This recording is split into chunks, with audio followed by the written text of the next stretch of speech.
I had a very nice stay at Newport Harbour Yacht Club where they made me very welcome. So it's just gone 10 o'clock in the morning on Boxing Day, and there's Newport Beach. We've just exited from the entrance channel. A lot of people fishing there, enjoying their Boxing Day, and now we're coming along to past the coast and we're heading towards Laguna Beach in fact. And we'll pass Laguna Beach, we'll pass Dana Point on our way to Oceanside for tonight. Very calm water, virtually no wind, so again I think today is going to be another motoring job. So this shows the coast road that we passed down on our way down to Laguna Beach into Mission Viejo the other day, and we've actually got a yacht also under motor of course ahead of us. They're probably out fishing. There's not much to do today other than fish. You certainly can't sail with no wind. So looking forward to a pleasant trip.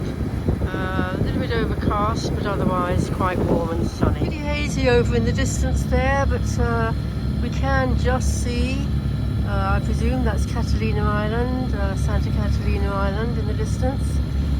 As we left the entrance channel to Newport Harbour, there was a good sized ferry coming over, bringing people over from Santa Catalina Island, Avalon I would imagine. So pretty hazy day, but 18 centigrade, which is roughly 70 Fahrenheit, so not too bad, should be quite warm today. So here's today's route, very straightforward, just down the coast, avoiding Dana Point, and then on to Oceanside. Should take about 6 hours, something like that, so we should arrive well before sunset.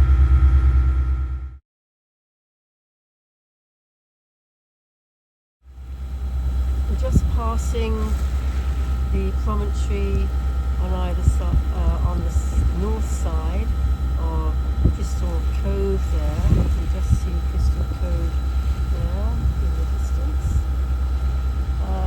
So yeah, interesting to see the sea view as opposed to the road from the coast road that we came along just before Christmas. So quite a cliff here on either side of the cove, which is in there, and then another promontory on the other side, on the south side of Crystal Cove. Very built up area. So here again is the area around Crystal Cove. There's obviously quite a little beach there with the coast road going beside it, and then this big, quite big promontory with cliffs, and then we come to another little creek, which I presume is Crystal Cove, but I could be wrong, and then there's another promontory with cliffs, and then another beach, and of course, you know, I mean, there are beaches all the way down this coast. So here we are in the area of, it's a marine reserve as well, which is nice. Very built up along the coast here. Well, pretty interesting. This is now the view of Laguna Beach from out to sea, and it looks as though we've got the canyon just there starting up, and in the background of course we've got the Saddleback Mountain in the Santa Ana Mountains that I saw rather closer to when I was in Mission Viejo inland more. So this is where I was on Thursday, coming down from Newport Beach and then going inland through that canyon, Laguna Canyon, from Laguna Beach to get towards the Saddleback Mountain and Mission Viejo. A rather murky day today, no wind but fairly warm, so no complaints.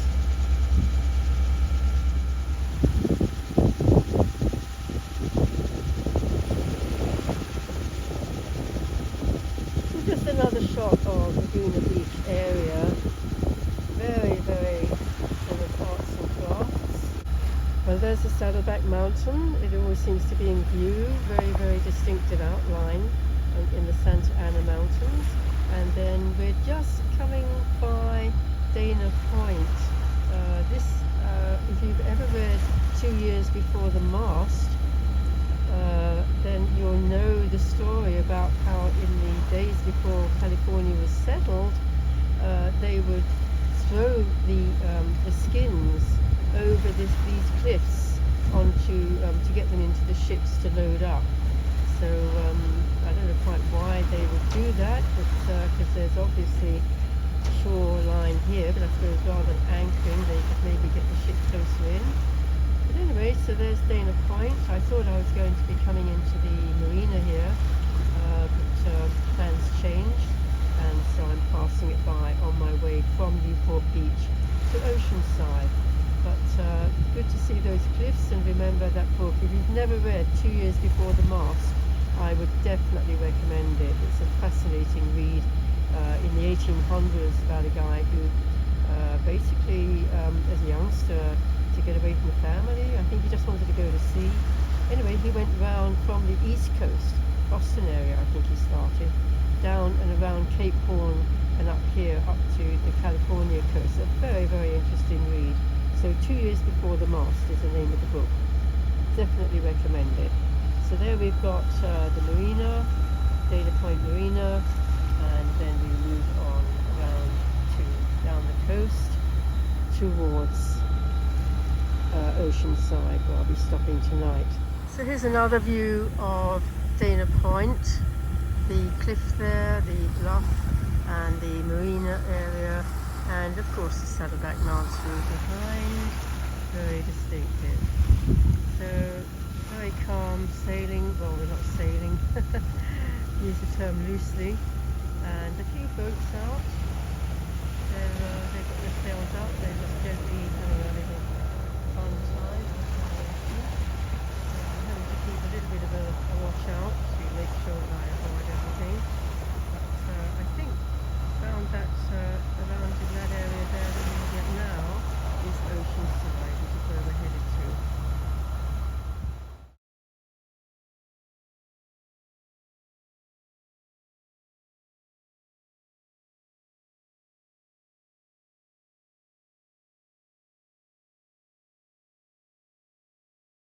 On past Dana Point, as you can see, the ensign, the flag is drooping. There's really no wind to sail to.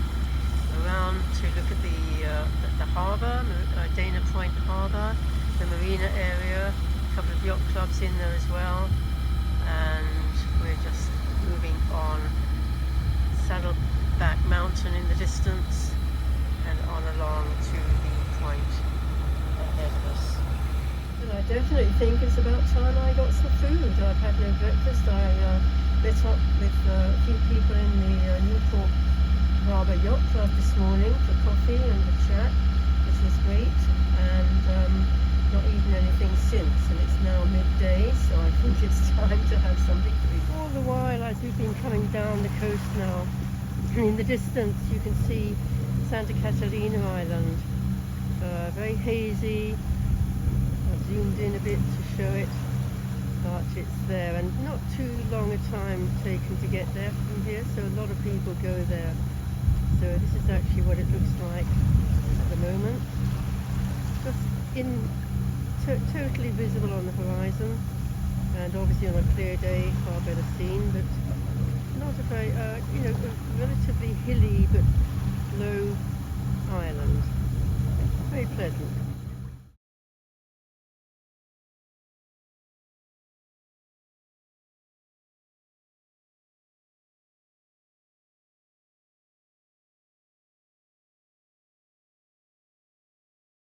So the flag's still drooping. We have Saddleback Mountain in the distance there, and I have just discovered that the point that we're about to come round now is called San Mateo Point. Point San Mateo. Quite a few things called San Mateo in this little area here, and then on around we head down south towards Ocean. And interesting, we're getting a few more hills or small mountains turning up on the horizon there. So we're still ambling along, making good speed though, because we've got the tide with us. It's ebbing now, so coming down the coast, and yeah, I can just keep going. In fact, if you look at the water, you can see there's a little bit of wind, but almost nothing. I mean, that really is not going to give anything at all. So no sailing today, yet again. I can't remember. In fact, I think I'm forgetting how to sail. It's been such a long time since I sailed somewhere. But it'll happen, hopefully down the Baja in a week or so's time. So yeah, and I think the sun is trying to get out, but it's really quite overcast now. The sky is, we're expecting some rain tomorrow, so I could have a wet trip to San Diego. Alright, we'll finish off with this Saddleback Mountain yet again, and very distinctive.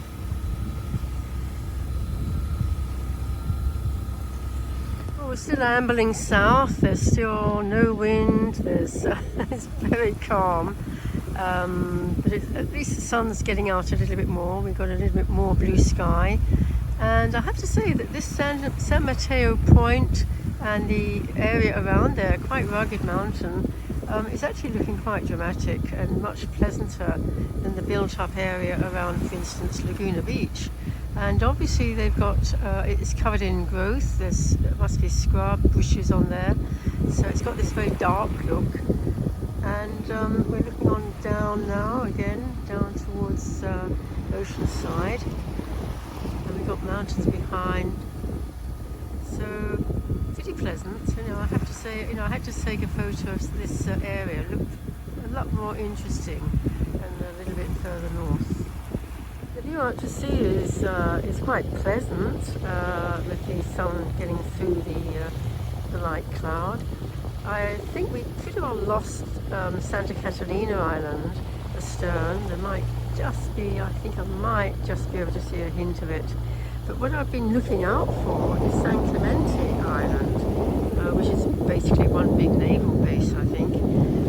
But I really can't say that I'm seeing it. I mean, I should be looking straight at it, but you know, I really can't see any sign of it. I don't know whether it's lower than the Santa Catalina, but other than the colouring, it's sun shining on the water here. It makes quite a good effect. But as you can see, really quite glassy calm.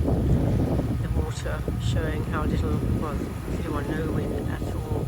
I think the only wind, there's a few tiny ripples I'm seeing there, which is the sign of wind.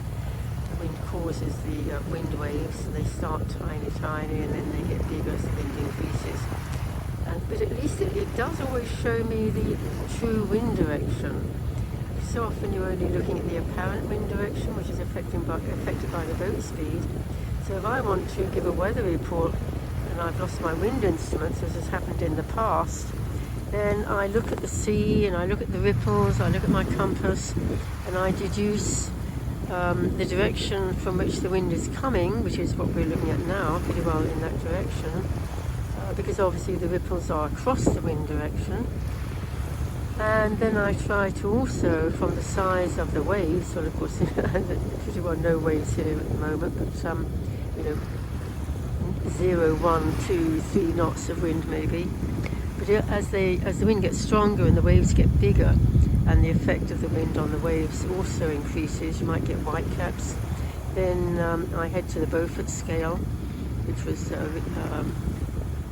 invented, as it were, in the early 18th century by a French captain, and that gives you an idea of the strength of the wind, depending on how the waves look, whether they've got whitecaps, whether they're breaking, you know, how big they are, obviously, and that gives you a pretty good idea of as to how strong the wind is. But clearly today, maybe 1, 2, 3 knots, pretty well nothing.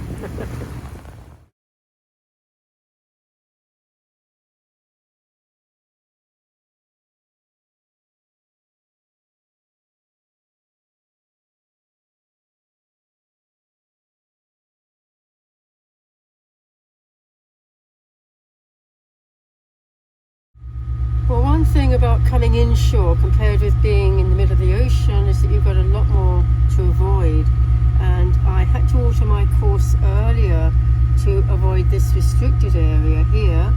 I'm not sure what that was, fish farm, or I have no idea, maybe naval exercising. Anyway, then of course we've got this military exercise area, which I presume is only relevant if you hear something on the radio, because I've got VHF channel 16 on all the time, listening out for any messages. And then I've just had to change course a bit more because I suddenly realised that here you can see there's a yellow buoy there, which is a warning about this area here, which is obviously an obstruction, Oceanside, this, that, the other. Presumably these are buoys here, I'm not sure, we'll wait till we get closer to see. So I've just come inshore slightly. I was going to go through the middle of it and suddenly realised, whoops, we need to change course a little bit to avoid it. So I've just come out to put in that waypoint on my route, so that because the shallow is not too shallow there, to come into that way and avoid it as I come in towards Oceanside harbour entrance. So you definitely need to keep your eyes open and have a jolly good look at the chart as you're going along, and look and see what's ahead, and just avoid any problems.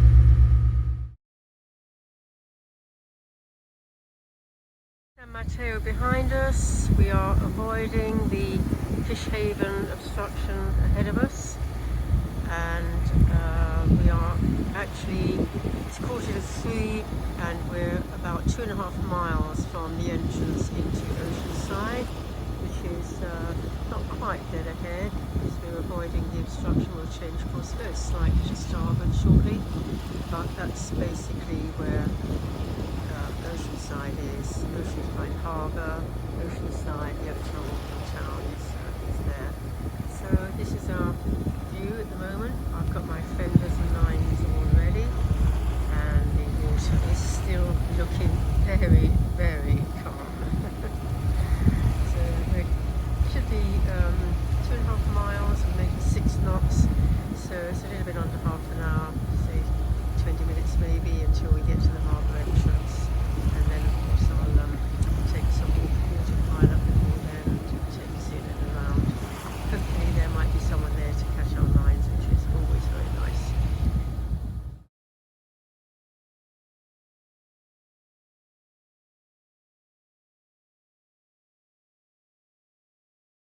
So it's 3 o'clock, and there's Oceanside, and a long wall. We're going to come along that wall quite a way before we turn to port, quite hard to port to get in the entrance.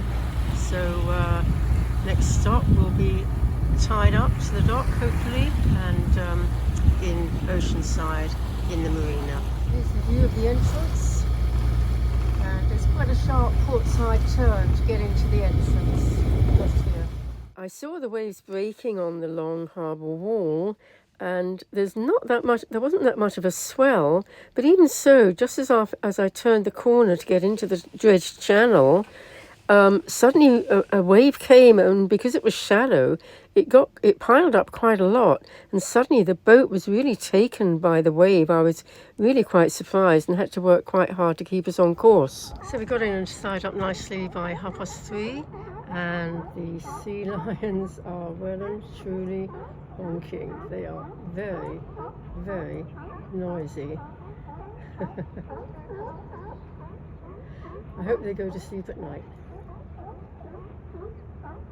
Soon after getting in, I had a few visitors, and we ended up going up to the Oceanside Yacht Club clubhouse for a lovely view over a lovely sunset, and then later on we went for a very nice seafood meal.